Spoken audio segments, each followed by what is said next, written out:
दोस्तों ये कहानी उस समय की है जब पूरी दुनिया में एक अजीब सा वायरस फैलने की वजह से सिर्फ कुछ ही लोग बचे थे जो सरवाइव कर पा रहे थे।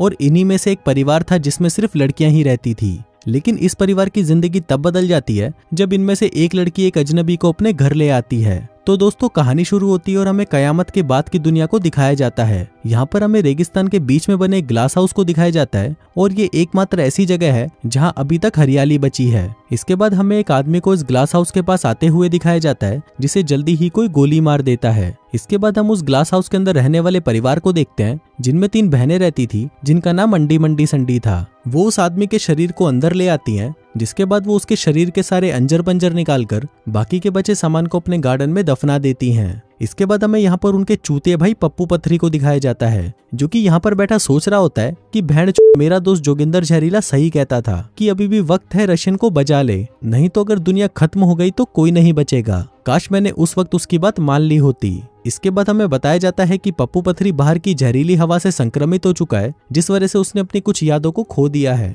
इसके बाद ये दोनों भाई बहन अपनी माँ के पास आते हैं और उन्हें उस आदमी के बारे में बताते हैं जिसको उन्होंने मारकर गाड़ दिया था। इस पर उनकी माँ उन्हें कहती है कि इनका राजू नाम का एक और भाई था जो कि कई सालों पहले घर छोड़कर भाग गया था। अब यहाँ पर ये सभी घर वाले मिलकर कुछ अजीब सा रिचुअल करते हैं जो कि इनकी यादों को ताजा रखने में इनकी मदद करता है। अब अगले दिन अंडी जंगल में पहरा दे रही होती है, तभी उसकी नजर एक और अजनबी पर पड़ती है जो कि उसके पास ही आ रहा था और बेहोश होने से पहले वो अपना मास्क उतार देता है। अब यहाँ पर अंडी उसे मारने की बजाय उसे ग्लास हाउस के अंदर ले जाने का फैसला करती है। फिर जब ये सब उसकी माँ को पता चलता है तो वो काफी गुस्सा होती है और उन्हें कहती है कि जल्दी से उस बकरी वाले को मारकर फेंक दो। लेकिन अब अंडी चाहती थी कि वो आदमी उनके साथ ही रहे क्योंकि अब इनको भी कोई ऐसा चाहिए था जो उनकी तड़पती बिल्ली को शांत कर सके। अब क्योंकि उनकी माँ को भी मजदूरी करे काफी साल हो चुके थे और उसका कुआं भी सूख चुका था, इसलिए वो अपने कुएं को भी गीला करवाने के लिए उस आदमी को यहाँ पर रोकने के लिए मान जाती है। इसके बाद इनकी माँ इन्हें बताती है कि घायल आदमी के पैरों पर टांके कैसे लगाए जाते हैं। फिर हम देखते हैं कि रात में पप्पू पथरी की माँ उसे बिस्तर से बांध दिया करती थी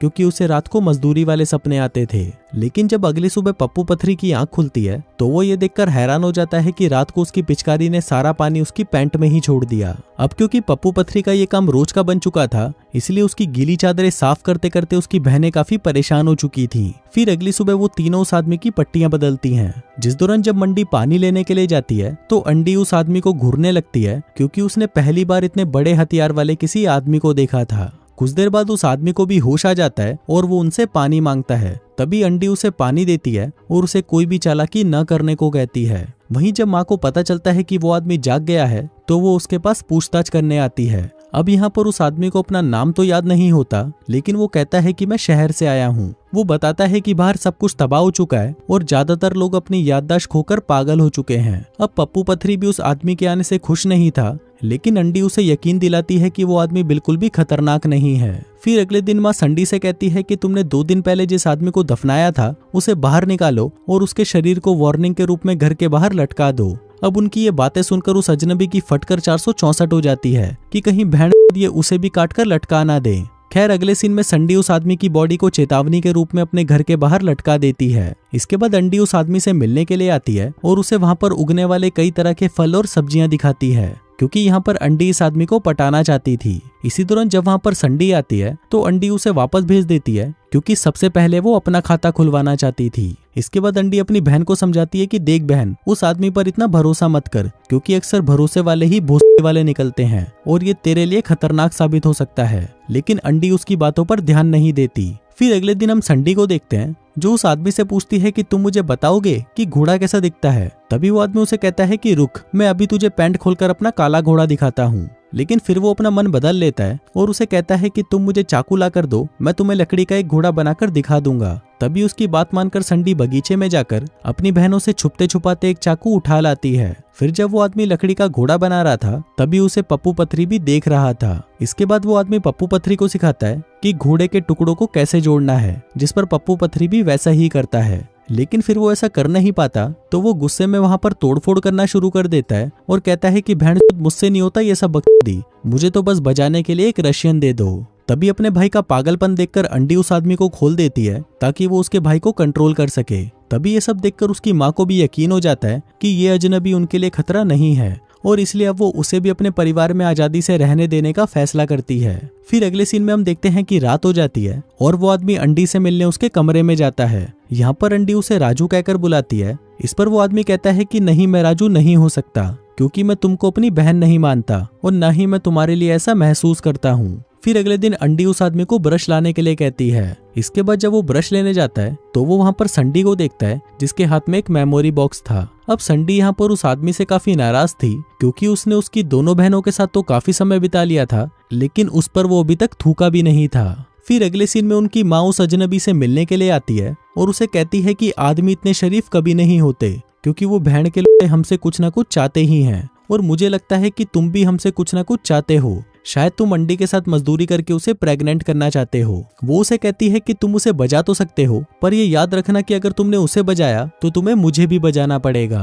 फिर अगले दिन हम मंडी को देखते हैं, जो कि गार्डन में उस आदमी और अपनी बहन अंडी को दबा दबा कर मजदूरी करते हुए देखती है। अब उन्हें ऐसा करते हुए देख उसकी बिल्ली भी गीली होने लगती है और तभी उसे कुछ याद आता है। वो याद करती है कि उसने अंडी को अपने भाई राजू के साथ भी धुआंधार मजदूरी करते हुए देखा था, और यहीं से हमें पता चलता है कि अंडी उस आदमी का नाम राजू ही क्यों रखना चाहती थी। तभी मजदूरी करते समय जब उस आदमी की नजर मंडी पर पड़ती है तो वो वहाँ से भाग जाती है। फिर बाद में वो आदमी मंडी के पास आता है और उससे बात करने की कोशिश करता है, लेकिन यहाँ पर मंडी उसे धमकाने लगती है कि बुढ़ी के मैं तेरी सारी चालें समझ रही हूँ, पर ये याद रखना कि तू मुझे कभी नहीं बजा सकता। मंडी उसे बताती है कि अंडी पहले से ही दिमाग से पैदल है, इसलिए उसे कुछ फर्क नहीं पड़ता कि उसके खेत में कौन मजदूरी कर रहा है। फिर ये कहकर जब मंडी वहां से चली जाती है तो उस आदमी को वहां पर मंडी का वो बॉक्स मिलता है, जिसमें उसे उसका एक नेकलेस भी मिलता है। अब ये देखकर उसे एक आइडिया आता है, वो उसका नेकलेस चुरा लेता है और सभी से कहता है कि उसे ये नेकलेस उसकी माँ ने बचपन में दिया था। अब उसकी ये हरकतें देखकर संडी भी समझ जाती है कि ये लोग जिसे भरोसे वाला समझ रहे हैं वो साला भोड़ी वाला है। वो सभी से कहती है कि ये आदमी गद्दार है, लेकिन तभी अंडी उस आदमी का बचाव करते हुए कहती है कि मंडी तो इस आदमी से हमेशा जलती रहती है, क्योंकि वो उसकी लेना जो नहीं चाहता। अब ये सुनकर उसकी माँ अंडी पर गुस्सा करने लगती है और उसे कहती है कि तुम सभी बहनों में सबसे बड़ी थी, इसलिए मुझे तुम पर ज्यादा भरोसा था, लेकिन जब से तुमने अपने भाई राजू से ही अपनी पिंकी पिटवाई है तब से तुमने हमारी सारी उम्मीदें तोड़ दी हैं। अब जैसे जैसे दिन बीतते जाते हैं वो आदमी उनका और भरोसा जीतने के लिए उनकी माँ से उसको और काम देने को कहता है, लेकिन इस पर माँ उसे कहती है कि तुम चिंता मत करो, तुम वैसे भी यहाँ पर कुछ ही दिनों के मेहमान हो। इसके बाद माँ अंडी से कहती है कि तुम्हें हमें या उस अजनबी में से किसी एक को चुनना होगा, क्योंकि हमारे पास जो पेड़ पौधे हैं वो अब ज्यादा लोगों के लिए ऑक्सीजन नहीं बना सकते। अभी सुनकर अंडी परेशान हो जाती है, क्योंकि वो उस आदमी को भी खोना नहीं चाहती थी, इसलिए वो उसे कहती है कि अगर तुम यहाँ से चले जाओगे तो मैं भी तुम्हारे साथ जाऊंगी। इसके बाद हम पप्पू पथरी को देखते हैं, जो कि मंडी के बिस्तर पर चढ़कर उसके साथ मजदूरी करने की कोशिश करता है, लेकिन तभी मंडी उसे रोक देती है, क्योंकि अभी उसका ये सब करने का मूड नहीं था। फिर जब इसके बारे में उस अजनबी को पता चलता है तो वो मंडी से कहता है कि तुम्हें अपने चूतिए भाई की देखभाल करने की कोई जरूरत नहीं है, क्योंकि उसे भी अपनी ठरक मिटाने का पूरा अधिकार है। फिर अगले दिन वो आदमी उनकी माँ से मिलने जाता है और उसे कहता है कि पप्पू पथरी चूतिया होता जा रहा है, कल ही उसने अपनी बहन को रगड़ने की कोशिश की, इसलिए तुम्हें मेरी जगह उसे बाहर भेजना चाहिए। लेकिन उसकी माँ अपने बेटे पर उस अजनबी से ज्यादा भरोसा करती थी, इसलिए वो उसकी बात नहीं मानती। फिर कुछ देर बाद रात हो जाती है और वो अजनबी फिर से उनकी माँ से मिलने आता है। उनकी माँ को लगता है कि शायद वो अपना हथियार पीछे से डालेगा, लेकिन तभी वो आदमी उसकी माँ को पकड़ लेता है और उसका गला घोंटकर उसे मार डालता है। इसके बाद वो आदमी उसकी बॉडी को पप्पू पथरी के पास जाकर रख देता है, ताकि लोगों को ये लगे कि उसे पप्पू पथरी ने मारा है। लेकिन ये सब देखकर पप्पू पथरी डर जाता है और उस आदमी पर हमला कर देता है। तभी उनकी आवाज सुनकर सभी बहनें वहां पर पहुंच जाती हैं और ये जानकर रोने लगती है कि उनकी माँ मर चुकी है। फिर जब सभी लड़की अपनी माँ का फ्यूनरल कर रही होती हैं, तो इसी दौरान वो आदमी पप्पू पथरी को बांध देता है, जिसके बाद वो घर की खिड़कियां खोल देता है ताकि पप्पू पथरी अपनी सारी याददाश्त भूल जाए। वो उसे कहता है कि मैं तुम्हें ये याद रखने बिल्कुल नहीं दे सकता कि उस बुढ़िया को मैंने मारा है। फिर वो अजनबी उसे यहाँ पर ये भी बताता है कि मुझ पर इस वायरस का कोई असर नहीं होता, इसलिए मैं अपनी याददाश्त नहीं भूल सकता।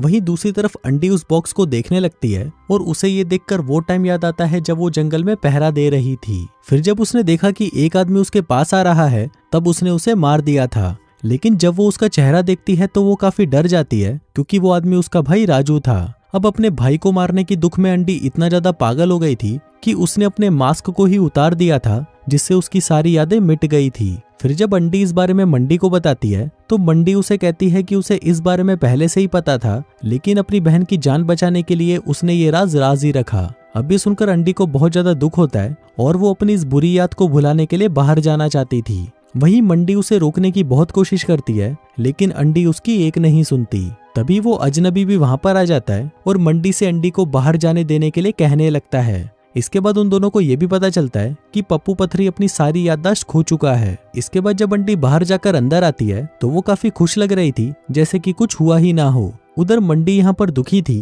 क्योंकि ये जगह धीरे धीरे उनकी याददाश्त को भुला देगी और सिर्फ वही यहाँ पर अकेली बचेगी जिसे सब कुछ याद रहेगा। लेकिन तभी वो आदमी उसे सहारा देते हुए कहता है कि मुझे भी तुम्हारी तरह सब याद रहेगा। जिसके बाद वो दोनों एक दूसरे के पास आते हैं और एक दूसरे को चूसने लगते हैं। इसके बाद हम देखते हैं कि मंडी अब अपनी माँ की जगह ले लेती है और इस घर की मुखिया बन जाती है। जिसके बाद वो अजनबी राजू बन जाता है और अंडी अब मंडी बन जाती है। वहीं संडी मंडी की बेटी बन जाती है और पप्पू पथरी उन सभी का भाई बन जाता है। अब जैसे जैसे दिन बीतते जाते हैं, अंडी भी अब राजू की तरह बिना मास्क पहने ही बाहर घूमने लग जाती है। फिर एक दिन पप्पू पथरी अचानक से ही जमीन खोदता है और उसे वहां पर अंडी और संडी के नेकलेस के साथ 2 कंकाल मिलते हैं, जिससे हमें पता चलता है कि माँ ने यहाँ पर पहले रहने वाले लोगों के नाम और नेकलेस को संभाल कर रखा था। जिसके बाद उसने नए लोगों को उनकी पहचान दे दी। वहीं वो आदमी भी चुपके से पप्पू पथरी को देख रहा होता है। फिर जब वो वहां पर देखता है कि एक आदमी उनके पास आ रहा है तो वो अपनी बंदूक उस पर तान देता है, लेकिन तभी वो अपना मन बदल लेता है और उस बंदूक को पप्पू पथरी पर तान देता है। क्योंकि अब पप्पू पथरी का दिमाग सड़ चुका था, इसलिए अब वो उसे मारकर इस नए आदमी को पप्पू पथरी बनाना चाहता था। दरअसल दोस्तों, इस फैमिली का ये कॉन्सेप्ट था कि जो भी यहाँ पर अपनी याददाश्त को भुला देगा, उसे मारकर किसी नए इंसान को उसकी पहचान दे दी जाएगी। इसलिए ये जो फैमिली थी वो भी कोई असली फैमिली नहीं थी, क्योंकि यहाँ पर रहने वाले सभी लोग अलग अलग थे और उन्हें भी पुराने लोगों की पहचान दी गई थी। और इसी के साथ ही ये कहानी यहीं खत्म हो जाती है।